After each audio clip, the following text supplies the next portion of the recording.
All right, so today we're going to be talking about ADHD, which is Attention Deficit Hyperactive Disorder. And this is something that in schools you're going to find students with, whether you're a teacher, a paraprofessional, even if you're in administration. This is something that lots of children have, and it's important that we know how to respond and how to support them. Okay, so first of all, it's important to understand what is ADHD. So there's lots of generalities that go on in classrooms and school districts about what ADHD is. And, oh, that kid over there, he's just very hyper, or she just can't sit still. Those are some of the conceptions that you will hear about students with ADHD. However, as I stated in the title slide, it is Attention Deficit Hyperactive Disorder, and it is technically a mental disorder. This is something that the students cannot change. It's not as simple as telling a student to stop the behavior. They physically can't. We have to be there to support them and help them to cope with ways and interventions to change or at least deal with the behaviors. There are different types of ADHD or areas that you could be looking at. Some of it is going to be inattentiveness, obviously hyperactivity, and sometimes it's impulse activity. So sometimes you're going to have students who are not attentive to your lessons, or you may have the students who are all over the room or cannot sit still because they're hyperactive. And then you also have those that have impulses. So they may be fine 1 minute and then the impulse strikes and they're into a behavior that may not be conducive to their learning or the environment that they are in at that given time.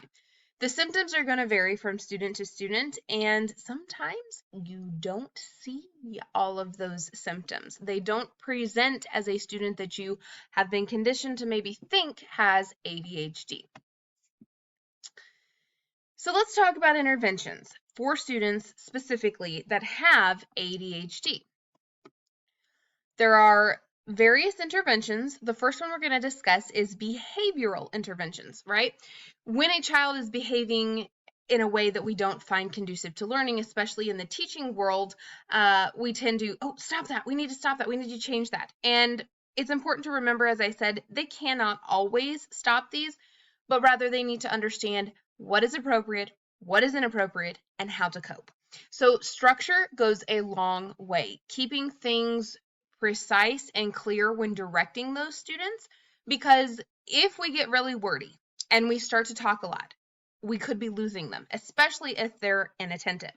Structure and reward go together. If you keep a structure, you explain specifically what is required of the student, and then there's a reward for them completing a task or completing an activity in the appropriate manner. Then they're going to associate, when I do this, then this happens, which is ideally what we want, especially when they're just learning how to cope. Mild reprimands and consequences are another thing. Students, again, they cannot always help these tendencies, so it's important that the reprimands or consequences that we give them, while still necessary, they're mild. Keep it more structured, keep it more reward-based, aside from those consequences. And address the environmental factors, because a lot of times their environment is what is causing the outburst or the behavior. The next type is parent education, okay? From a school setting, teachers, administrators, we get to deal with it day in, day out, but we only deal with it for 8 hours in that day or 7 hours in that day. The parents are dealing with it all day. They're still thinking about it while they're at work or at home. And so keeping them informed about the behaviors that you're seeing in the classroom will help them to be able to respond and handle that behavior at home, or for them to work together with you to change a behavior or to support a student in ways that they are needing. It's got to be a collaboration, because you can't tolerate one thing at home but not tolerate it at school, or vice versa, because then that leads to confusion. Learning sessions for parents and guardians. So there are helpful tools out there for parents and guardians, especially learning sessions. You can encourage them to go. Some will, some won't. but this is going to help with other intervention strategies the more knowledge that the parents have. Keeping a discipline system at home, it's important that we know what that is at school, or that home knows what the school's discipline system is, so that everybody's on the right track. This goes with also knowing what are the child's rights, what are their responsibilities, what is age appropriate, what is society going to help or not help with when these students are faced with real world situations. So again, when we educate ourselves, both parents and teachers, and we collaborate, that can maximize other intervention strategies that may be working alongside the education of the parents and family members. For medication, this is another intervention. It is very popular. It's highly controversial. Some parents believe that medication is key and they have no problem with it. Other parents believe that that is not the road that they want to go down. Certainly as educators, we're not allowed to put an opinion in for a parent. A lot of times you'll get that question, oh, I don't know, do you think medication would be appropriate? And at that point in time as an educator, you cannot say whether you do or don't, but rather that's a conversation for you and your family physician. It is a common intervention, like I said, and Strattera is specifically a medication that a lot of children with ADHD are prescribed because it's specifically for ADHD. Children who take medication, 70% of them or more find that it does work for them. And this is also something that can be combined with other interventions that we are going to discuss. So it's not just the cure-all, fix-all for every child alone. Some of the medications you might hear are listed here in this slide for you. Ritalin, Adderall, we've all heard those. And not to say that they don't work, but it depends on the child, and it also depends on the family preference. Some children will be prescribed antidepressants or antihyperactives along with the stimulant drugs, and it is all based on a physician and how they feel or believe after assessing the child what will work best and be in that child's best interest and benefit. So certainly it is a controversial topic. However, it has been proven to work for some students, and be a support for the parents if they choose or if they don't choose medication for their child, knowing that that decision is not up to us, but rather supporting them to do what's best for their child. Another intervention is academic, and this one is where as teachers we can really make some changes for the students. Academic achievement is always going to be a struggle with kids who have ADHD if they are not being supported, or if their environment is changed, or if their behaviors are not being dealt with. So there are going to be variations and considerable instances that we have to look at in the classroom and the struggles that the students have so that we can individually help them. One of the things is to use the include model. When you're designing your lessons, make sure that you're using that and emphasize essential information. Again, talking about multiple pieces all at once can make that student get foggy. It can make them get inattentive. So keep it short, keep it sweet, keep it emphasized to the essential parts. Short passages when you're doing a reading lesson, because otherwise they can tend to get overwhelmed or sidetracked or daydream. Give them extended work time, okay? They're going to have this barrier in front of them, and that barrier is their focus. And knowing that they have a task at hand, they may have good, well-intention to complete a task in a timely manner as a normal student.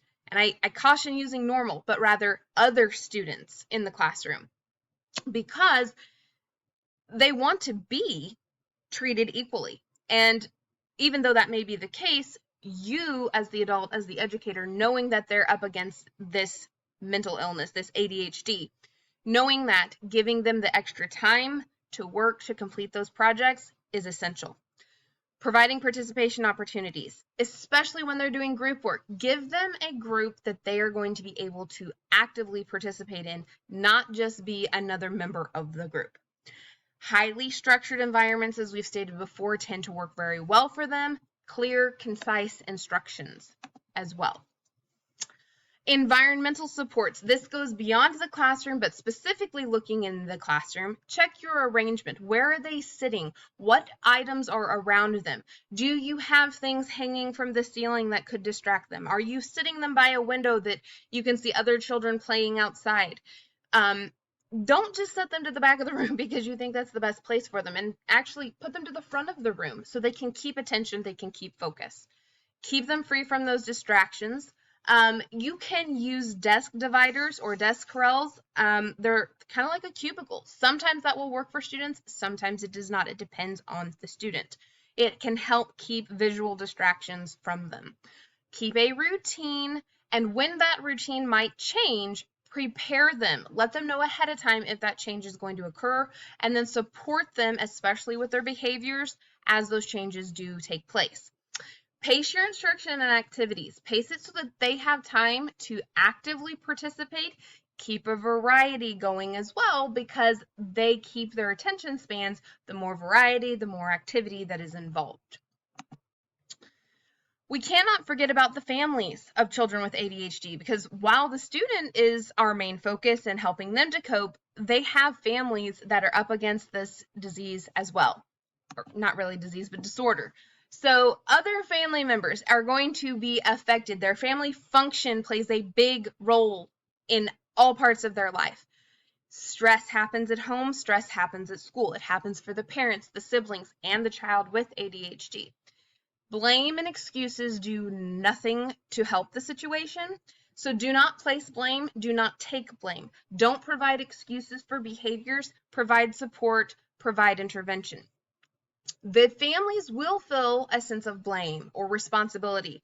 There are lots of emotions that might be handled and lots of behaviors that are being handled, because you have to remember this child is a part of a family unit. It's not just them, but it's not just the siblings, or it's not just the parents.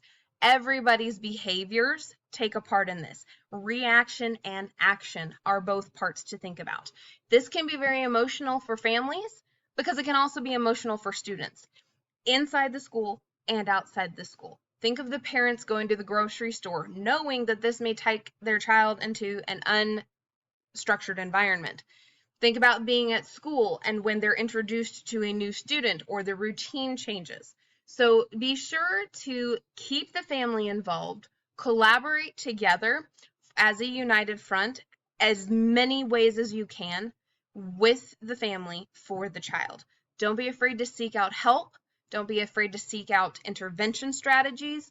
And overall, know that that child is capable of learning and that they do hold special gifts and talents just as other students in your classroom.